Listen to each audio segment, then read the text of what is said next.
Jake Morrison froze, his mop clattering to the floor with a metallic echo that rang through the empty corridor. The 28th floor at 2:17 a.m. never had sounds. But now, don't move or she dies. The cold voice shattered the silence. Through the crack in the door, Jake saw a woman on her knees, trembling hands raised, while 3 dark shadows circled around her. Blood from a gash on her forehead streamed down her expensive suit. No one knew that the silent janitor was watching it all unfold. No one knew that the hands gripping that mop had once taken a life. But one mop against 3 armed men. Could he even do anything? And more importantly, did he want his life turned upside down again? The fluorescent lights hummed overhead as Jake Morrison pushed his cleaning cart down the empty corridor of the Meridian building. At 38, he moved with the quiet efficiency of someone who'd learned to be invisible. His faded blue uniform hung loose on his lean frame, the scar on his left knuckle barely visible unless you looked closely. 3 years of cleaning this downtown Chicago office building every night from midnight to 6 a.m., earning enough to keep him and his 8-year-old daughter Lily afloat. The 28th floor was always his final stop. Executive offices with mahogany desks and leather chairs that cost more than Jake made in a month. He'd learned not to look too closely at the family photos or diplomas. Those belonged to a world he'd forfeited the day he walked into Stateville Correctional Center with a 3-year sentence for voluntary manslaughter. Tonight felt different. The executive conference room door was slightly ajar, which never happened. The executives were paranoid about security. Jake paused, listening to the building's familiar sounds. Elevator cables, heating systems, distant traffic far below. That's when he heard the voice, cold and deliberate. "Tell me where your father hides the research, or this gets very unpleasant." Jake's blood turned to ice. He'd heard that tone before, in places where violence was currency. His hand tightened on the mop handle as muscle memory flickered to the surface. Moving silently, Jake peered through the crack. A woman in an expensive business suit knelt in the center of the room, dark hair disheveled, blood trickling from a cut above her eyebrow. Maybe 32, but even in this vulnerable position, her posture suggested someone used to being in control. 3 men surrounded her. The leader wore a perfectly tailored black suit that couldn't hide his shoulder holster. His companions were younger, larger, with the controlled stillness of military training. "Claire Davidson," the leader said, with a slight Eastern European accent. "You run Davidson Tech, but we know who your father really is. William Davidson, the billionaire who develops weapons for the U.S. government." Claire lifted her chin defiantly despite the blood on her face. "I'm a CEO, not my father's keeper. I don't know anything about his other projects. Your father's advanced targeting system isn't just another project, Miss Davidson, and hiding behind your tech company won't protect you from our employer's patience running out."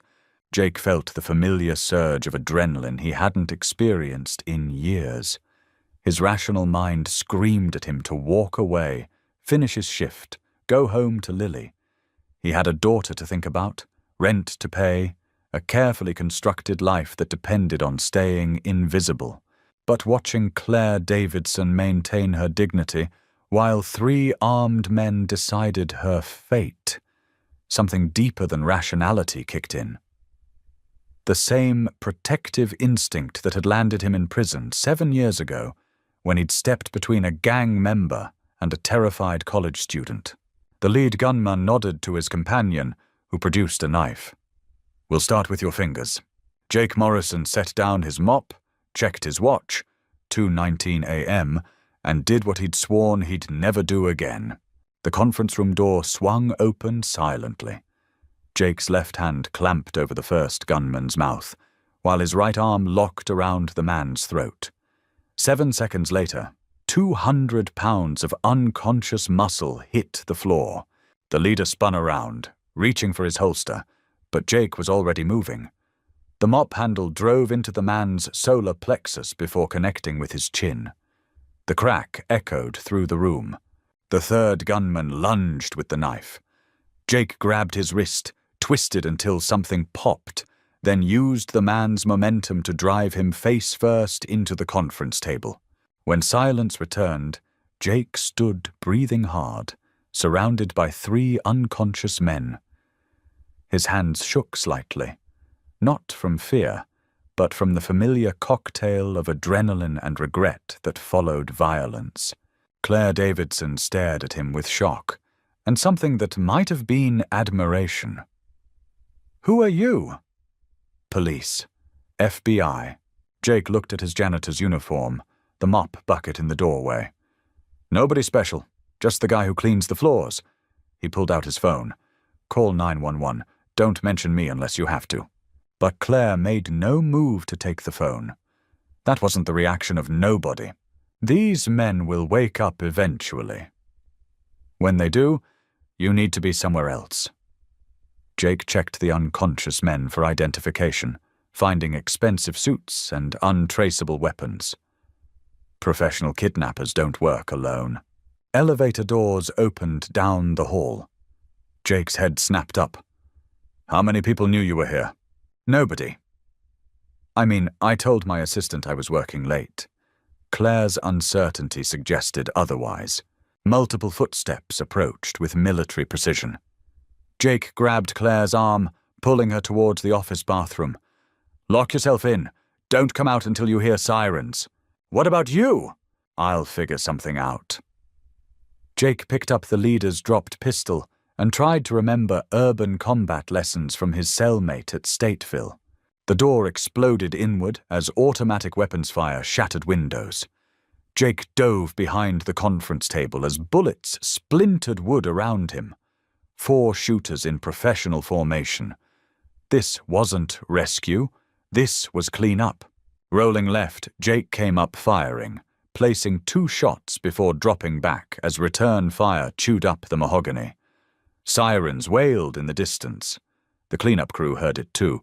Shooting stopped abruptly. "Extract and abort!" someone shouted. Jake waited 30 seconds before emerging. The conference room looked like a war zone, but they were alive. He knocked on the bathroom door. "Claire." "It's over." She emerged shaking but unharmed. "What the hell is going on?" "When police arrive, tell them you were working late and these men broke in. You fought back and escaped. You never saw me." "Why? You saved my life." "Because I'm not supposed to be a hero. I'm supposed to be invisible. If I'm not invisible, my daughter doesn't have a father."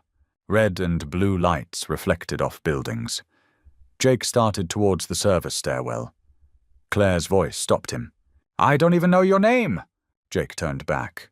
"Jake, just Jake." By the time police reached the 28th floor, Jake was back in the sub-basement, loading his cart like nothing had happened. The morning news reported the incident by the time he reached his small Pilsen apartment. Attempted kidnapping at downtown office building? The victim, Claire Davidson, CEO of Davidson Tech, told police she managed to escape after fighting off her attackers. Jake looked around their modest living room. Second-hand furniture, Lily's homework on the coffee table. This was the life he'd built after prison, careful and quiet and safe. But professional kidnappers didn't give up. The call came 3 days later. "Is this Jake Morrison?" Jake's blood chilled. "Who's asking?" "Agent Sarah Davis, FBI. I need to speak with you about Monday night's incident." The next morning, Agent Davis waited outside Lily's school. She was younger than Jake expected, early 30s, with alert eyes. How did a night janitor with a violent criminal record neutralize 3 trained operatives? "I don't have any connection to Claire Davidson." Davis showed him security footage from the building's parking garage. There was Jake, clear as day. She's been asking about you for 3 days. She told police she escaped alone. She lied. Davis pulled into a federal building garage. Claire Davidson isn't just some tech CEO. She's the daughter of William Davidson, one of America's most important defense contractors. He's been developing classified targeting technology worth billions. Those men were after military secrets. A targeting system that could revolutionize warfare. And you, a former Special Forces operator with a dishonorable discharge, happened to be there to stop them. The words hit like physical blows. That was a long time ago. That training doesn't disappear. Davis faced him. I want you to help me keep Claire Davidson alive. Because those men were just the advance team. I have a daughter. Claire is the only person who knows where her father hid complete specifications before he disappeared 3 weeks ago. If the wrong people get that technology, your daughter grows up in a very different world. Jake thought about Lily's laugh, about tucking her into bed every night. What happened to her father? William Davidson went missing after discovering someone in his organization planned to sell the technology. He went underground, but he trusted Claire with the location of everything. Why hasn't she told you? She tried, but the location is encoded using their family history. When she started explaining, I informed her about possible foreign operatives inside federal law enforcement. She doesn't trust anyone. Jake studied Claire's file, business records, photos of her volunteering at children's hospitals. She's dedicated her life to helping others. Her father trusted her alone with this information. She's essentially facing unlimited resources with no help. Where is she now? Safe house on the north side, but she won't stay much longer. She's planning something. An hour later, Jake sat in his Honda with Lily. Do you remember when we talked about grown-ups making hard choices? Like when you took the night job so you could drive me to school? A few days ago I helped someone in trouble. Bad people were trying to hurt a nice lady, and I stopped them. But now they might try to hurt us. Jake chose his words carefully. I have to help some good people make sure the bad people can't hurt anyone. While I do that, you'll stay with very nice people who'll keep you safe. How long? I don't know, sweetheart. Lily was quiet. When she looked up, her expression was serious. The lady you helped, is she nice? I think so. Then you should help her. But you have to promise to come back. I promise. No matter what happens, I will come back to you. 2 hours later, Jake watched federal agents escort his daughter into a house in Lincoln Park. The safe house was a 2-story colonial. Agent Davis led Jake through security checkpoints. Claire doesn't handle protective custody well. She's used to being in charge. Through the window, Jake saw Claire pacing, wearing jeans and a Northwestern sweatshirt. Her expression was tight with frustration. Agent Davis, Claire said as the door opened. If you've brought another psychologist... She stopped, staring at Jake. The janitor. Just Jake. I heard you were having trouble. Professional killers, federal protection, my father missing. Yeah, some trouble. She studied his face. Agent Davis says you used to be military. Different life. Why are you here? Because I have a daughter. I want her growing up in a world where good people don't get killed for trying to do the right thing. Claire's expression softened. How old? 8. Lily Jake showed her his phone wallpaper. She's why I clean offices instead of doing other things. Other things like fighting killers. Other things like making choices that land you in prison for 3 years. I'm not a hero, Claire. Claire moved to the bulletproof window. My father always said heroes are people who choose to do better when it matters most. Smart man. 3 weeks ago, he called at 2 a.m., completely panicked. Said he'd discovered something terrible about the targeting system, that people would die if he didn't stop it. last time I talked to him. The targeting system makes smart weapons exponentially more accurate. In the right hands, it prevents collateral damage. Wrong hands, assassination and terrorism so precise no one would ever be safe. Fear showed in her eyes. My father realized someone planned to sell it to the highest bidder. And your father hid the specifications. The prototype itself, plus all test data. Everything needed to build or counter the system.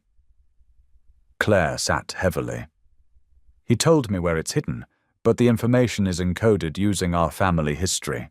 You haven't told the FBI? There might be foreign operatives inside federal law enforcement. I'm alone against people with unlimited resources. What's your plan? I don't have one. Every day we wait gives them more time to find where my father hid everything. Jake's mind shifted into tactical planning. Where is it? Claire decided to trust him. The Chicago History Museum. My father and I went there when I was little. There's a basement display case with a Union Army captain's diary. My father discovered certain pages were written in Civil War spy code and started using the same encoding, so the prototype's location is written in spy code, in margins no one looks at. But the museum's been closed for renovations. The only access is through maintenance tunnels. You're planning to go yourself. I don't have a choice. I'm the only one who can decode the information. Those men were professionals.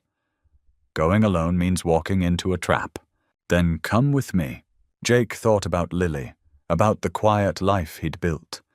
Then he thought about Claire's determination and his daughter's simple faith that helping good people was right. When? Tonight? Construction crews finish at 6. Next security patrol starts at midnight. 6-hour window. We do this my way. No improvisation, no heroics. If things go wrong, we abort. Agreed? Agreed. That evening, Jake found himself planning to break into a museum with a woman whose father had created world-changing technology. The scar on his knuckle seemed more prominent, reminding him of violence he'd tried to leave behind. Ready? Claire asked, changed into dark clothing, with determination that reminded Jake of soldiers who'd made peace with possibly dying for something bigger than themselves. Agent Davis waited with car keys and disapproval. This is terrible. You're both civilians, no backup. If we don't try, Claire said, my father's work falls into hands of people who'll use it to kill innocents. The museum loomed against the night sky like Gothic architecture, construction barriers making it more ominous. Jake parked 2 blocks away, studying the area. The neighborhood was quiet. Too normal, maybe. If I were planning an ambush, this is what I'd want. Jake said. But I don't see anything obviously wrong. They approached from the east, where scaffolding provided cover. The service entrance was hidden behind construction equipment. Jake examined the lock. Standard commercial grade. Can you pick it? Claire whispered. Different skill set, Jake said, using a pry bar. The lock yielded with minimal noise. The basement was a maze of storage rooms and archives. Jake navigated by memory and emergency exit signs. The archives section was at the far end, through 2 security doors not connected to the main alarm system during renovation. Display case 47, Claire whispered. Jake stood watch while Claire opened the case and removed a leather-bound diary. She opened to a middle page, aiming her flashlight at margins where faint markings were barely visible. 3 different ciphers layered together, she said, photographing specific pages. Got it. The prototype is hidden in my apartment. Jake felt alarm. Your apartment that's been under surveillance? We need to get there before someone else figures out the connection. Claire returned the diary. That prototype contains everything, including a kill switch for any stolen weapons. Where in your apartment? A dollhouse that belonged to my grandmother. It's been in my bedroom 20 years. My father developed microfabrication. The targeting computer is deck of cards size. Brilliant. Hide military technology in a childhood toy no one would suspect. We do this smart. If your apartment is under surveillance, we assume they're professionals. Claire started towards the exit, but Jake caught her arm. Do you hear that? A distant door closing somewhere above them. Move, Jake whispered. They made it halfway to the staircase before lights came on. Emergency lighting flooded the basement. Jake pulled Claire behind storage lockers as multiple footsteps echoed from the stairway. 6 men, maybe 7. Jake whispered. Military formation. They're not here to arrest us. Another way out? Service tunnel, but we have to get past them. Jake's mind raced. When I say go, run straight for that exit sign. Don't look back. What about you? I'll be right behind you. Jake stepped into the main aisle with his pistol raised and started shooting. His goal wasn't winning, but creating chaos to give Claire time. Muzzle flashes lit the basement like deadly fireworks. Jake dove behind a Civil War display as bullets shattered glass around him. He heard Claire scream his name from the exit. Go! He shouted. Claire disappeared as Jake's ammunition ran out. A Russian-accented voice stopped him cold. Do not move, Mr. Morrison, or we kill the woman. Jake froze. 3 men advanced with assault rifles trained on his chest. You are exactly as advertised. The leader said. Former special forces, protective instincts overriding survival. Our research was thorough. What do you want? William Davidson's prototype location. Tell us, and everyone you love lives. The prototype is in Claire's apartment. Hidden in a dollhouse in her bedroom. The leader smiled without warmth. Thank you. Unfortunately, honesty doesn't guarantee survival. The man raised his rifle, but before anyone could fire, FBI agents poured through every entrance simultaneously. Agent Davis's voice boomed. Federal agents! Drop your weapons! The Russians found themselves in crossfire. Jake rolled left, snatched up a dropped rifle, and started firing with muscle memory. The fight lasted 3 minutes before silence returned. Where's Claire? Agent Davis demanded. Service tunnel. She got out before shooting started. Davis coordinated search teams. We tracked your phones. 2 hostiles escaped, and if they're heading for Claire's apartment, she's walking into an ambush. Jake was already moving. Then we get there first. Racing through Chicago streets, Jake tried not thinking about all the ways this could go wrong. Claire's apartment building was a converted warehouse in River North. Jake and Davis approached from the south, using cover while surveying for hostile activity. 3rd floor, corner unit. Davis said through binoculars. 2 hostiles visible, probably more we can't see. Jake studied the building layout. The fire escape is exposed. Main entrance is compromised. He pointed to the adjacent building. Same height, 10-foot gap. If I can get on that roof, I can cross over and come down from above. That's a 15-story drop if you miss. You coordinate backup. I'll try to reach her. The elevator to the roof seemed eternal. The gap between buildings was exactly 10 feet, with a 15-story drop below. Jake backed up 20 feet and ran toward the edge with everything he had. For a moment he was airborne. Then his feet hit gravel, and he rolled to absorb impact. The roof access door was propped open. Jake slipped inside, descending toward the 3rd floor while avoiding detection. On the 8th floor he heard them coordinating in accented English. At least 3 men. Maybe more. Jake reached the 3rd floor as his phone buzzed. Claire ETA, 5 minutes. Backup delayed. You're on your own. Through the stairwell window, Jake saw Claire walking down the corridor, keys in hand, completely unaware.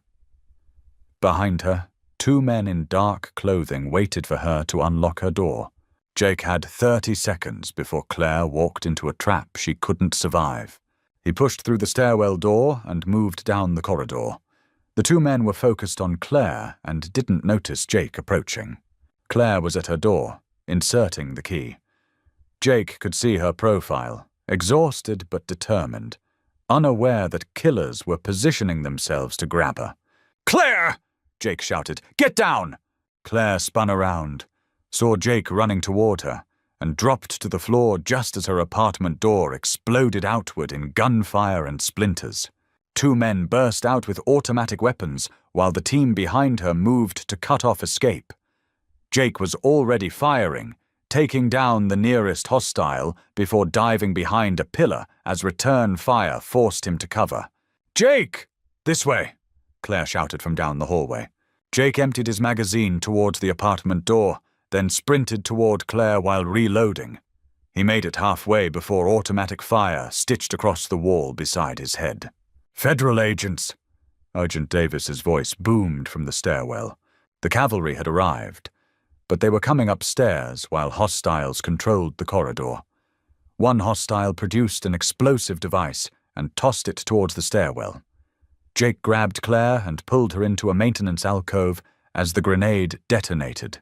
When the ringing subsided, corridor lighting was gone and emergency power kicked in.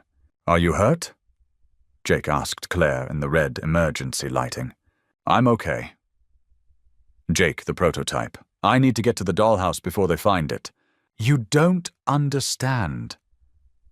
If they get that technology, people will die. Not just soldiers, but civilians, journalists, anyone who threatens people controlling the targeting system."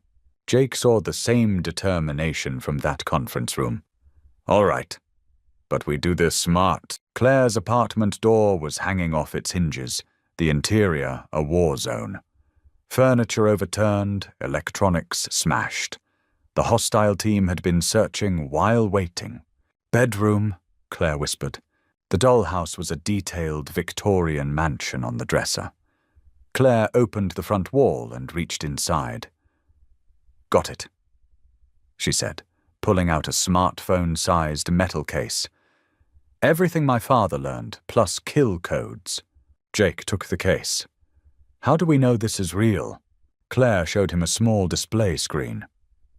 "Biometric lock keyed to my father's and my DNA. If this was fake, it wouldn't have activated." Gunfire was getting closer. "Balcony," Jake said, moving toward the sliding door. "The fire escape only goes to the alley." Jake looked out. "How do you feel about jumping between buildings?" Claire looked at him like he'd lost his mind. "Are you serious? The building next door is 10 feet away. If we can get up there, we can disappear." "And if we miss?" Jake looked down 15 stories. "Then we won't have to worry about the prototype." Claire was quiet, then squared her shoulders.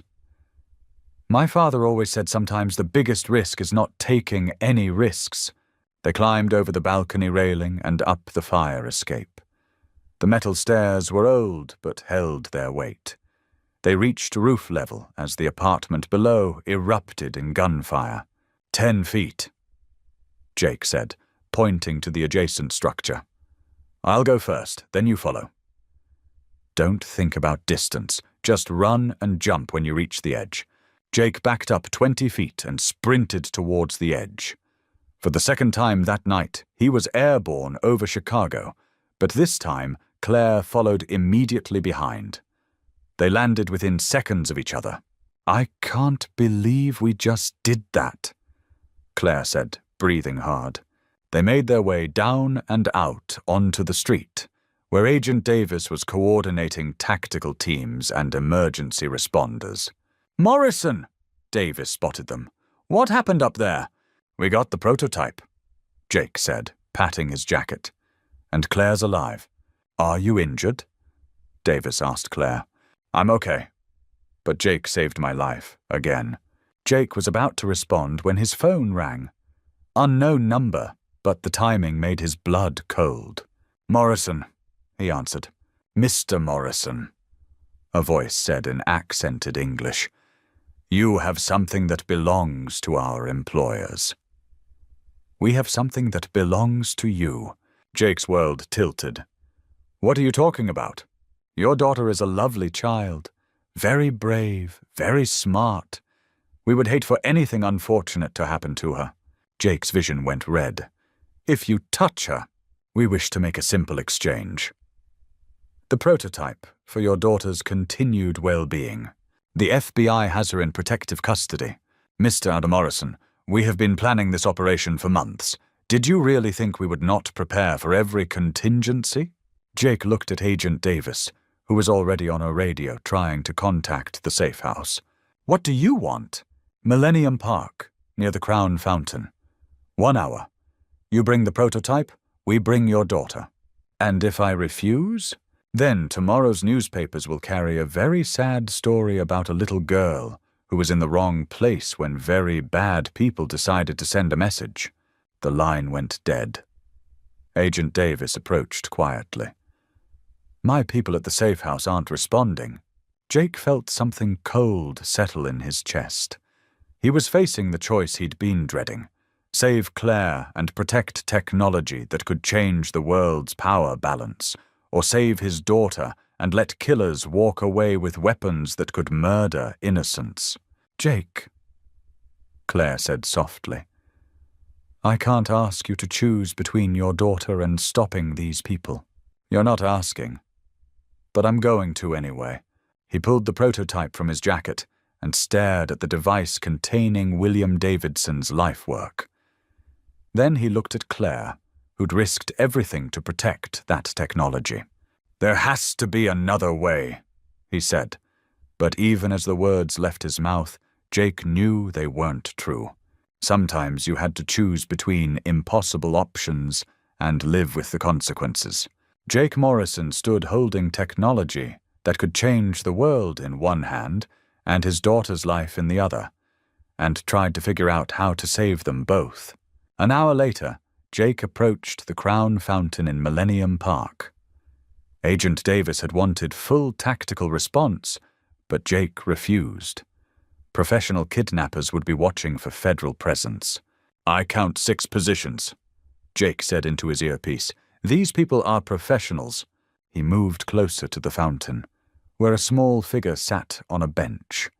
Even at distance, he recognized Lily's silhouette. She appeared unharmed, but an adult figure stood behind her in shadows. Daddy! Lily's voice carried across the empty park. She started to stand, but the figure placed a hand on her shoulder. Hello, Mr. Morrison, a voice said from darkness.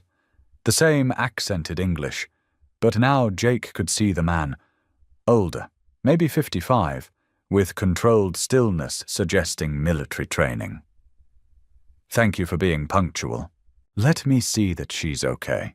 Of course! The man stepped aside, and Jake could see Lily clearly. Scared but trying to be brave, no visible injuries. But the fear in her eyes made Jake's chest tight with rage. I'm okay, Daddy. The man said you were coming to get me. That's right, sweetheart. Daddy's here now. Jake pulled the prototype from his jacket. William Davidson's targeting system. Everything your employers want. Excellent. Please place it on the ground and step back. Not until my daughter is standing next to me. You are not in a position to negotiate. The exchange happens simultaneously, or it doesn't happen at all. The man was quiet, probably conferring through radio communications. Then he nodded. Very well. On my count. 3, 2, 1. The man stepped away from Lily as Jake placed the prototype on the ground. For a moment, they were frozen. Jake, Lily, the kidnapper, and the device containing enough military secrets to destabilize global power.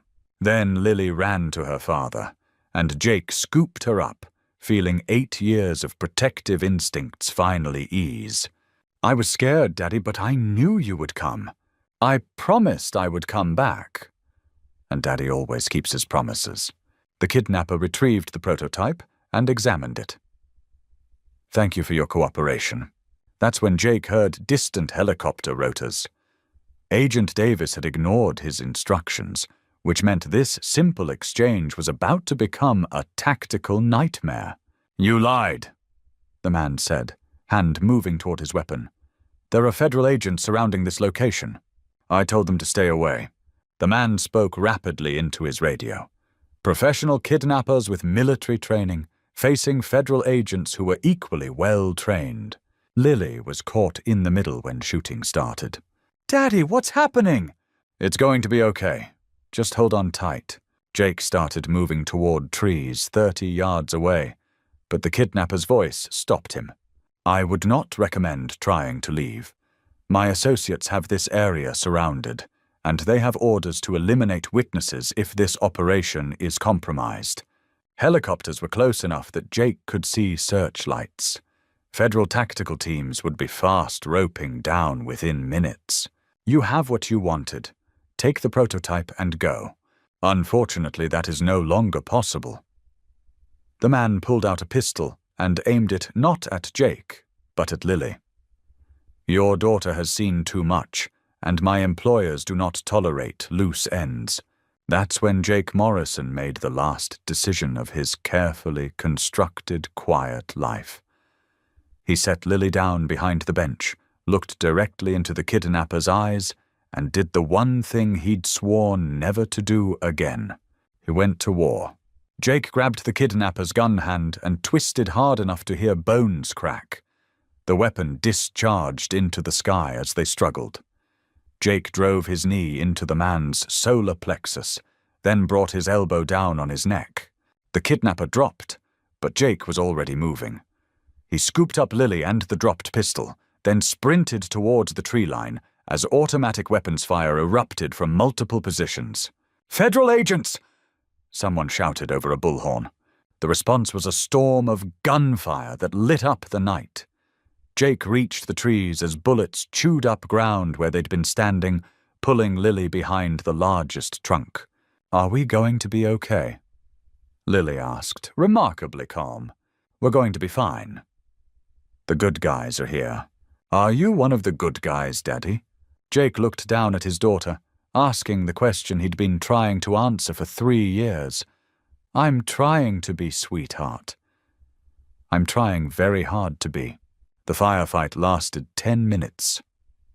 When shooting stopped, Jake found himself surrounded by federal agents.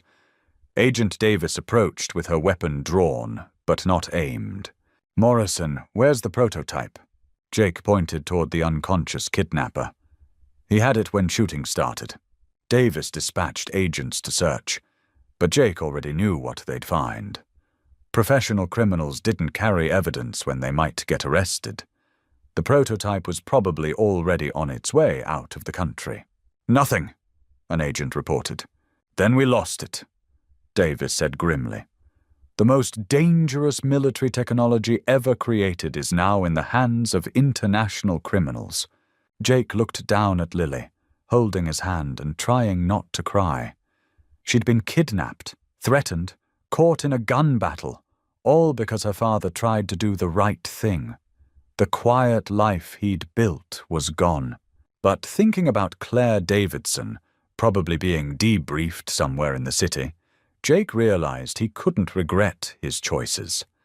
Some things were more important than safety, and some people were worth risking everything to protect. 6 months later, Jake Morrison stood in a small cemetery outside Chicago, watching his daughter place flowers on her mother's grave. The Federal Witness Protection Program had given them new identities and relocated them to Wisconsin, where Jake worked as a school maintenance supervisor and Lily attended 2nd grade as Sarah Peterson.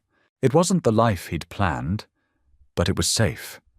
And after everything they'd been through, safe felt like luxury.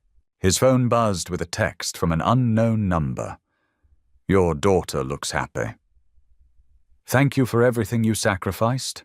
The world is safer because of what you did."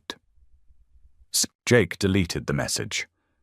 Claire Davidson had also disappeared into witness protection after testifying before Congress. The official story was that the prototype had been destroyed, but Jake suspected the truth was more complicated. "Daddy," Lily said, taking his hand as they walked back to their car. "Do you miss our old life?" Jake thought about their apartment in Pilsen, about cleaning offices at night, about the careful invisibility he'd spent years constructing. Sometimes. But I like our new life, too. Good. Because I like my new school, and Tommy Chen says I'm the smartest girl in 2nd grade. Jake smiled. Some things stayed constant no matter how much the world changed. As they drove home through Wisconsin farmland, Jake found himself thinking about promises and choices and the price of doing what you believed was right. He'd lost everything he'd built after prison, his job, his apartment, his anonymity. But he'd kept the only promise that really mattered. He'd come back to his daughter, just like he said he would. And sometimes that had to be enough. A year later, a small Wisconsin newspaper ran a story about a local school maintenance supervisor nominated for a community service award. The article mentioned that Jake Peterson had organized fundraisers for literacy programs and tutored kids who needed help with reading. It didn't mention that Jake Peterson had once been Jake Morrison, or that he'd saved a billionaire's daughter and helped prevent dangerous technology from falling into wrong hands. But it did mention that his daughter Sarah was proud of her father for helping other kids learn to read, and that she'd told her teacher, "My daddy always keeps his promises, especially the important ones. Some promises were bigger than the people who made them. And some fathers loved their daughters enough to become the kind of man they needed him to be, even when it meant giving up everything they'd worked to build." The quiet life Jake Morrison had always wanted was smaller now, and simpler, and safer than anything he'd dared hope for during those dark years after prison. And for the first time since he could remember, that felt like more than enough. It felt like home.